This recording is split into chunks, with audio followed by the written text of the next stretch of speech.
করেন, জীবনে যত পাপ করেছেন এই পাপগুলোর কাছে খাতায় লিখবেন যে আমি এই পাপ জীবনে করেছি।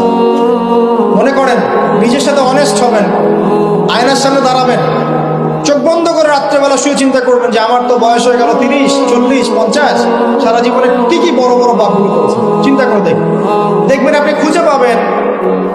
আমি দোয়া করি যে আপনি খুঁজে না পান, কিন্তু পাবেন ইনশাআল্লাহ। আপনি বহু বহু নামাজ আপনি পড়েন নাই, কাজা করেছেন, বহু রোজা আপনি রাখেন নাই, যাকাত ফরজ হয়েছে সেই কবে আপনি দেন নাই, হ্যাঁ হজ ফরজ হয়ে গেছে কবে করছেন না, করেন নাই, বোনের সম্পত্তি দেন নাই, প্রতিবেশীর সম্পত্তি মেরে খেয়েছেন। কোনো কোনো ক্ষেত্রে দেখা যেতে পারে, এটাও হতে পারে এমনটাও যে আপনি জনগণের সম্পত্তি মেরে খেয়েছেন, এমন হতে পারে আপনি করাপশনে ছিলেন, হতে পারে জিনা করেছেন, মদ খেয়েছেন, ইত্যাদি ইত্যাদি, সুদ খেয়েছেন। অনেস্টলি খাতায় লিখেন, তওবা করেন।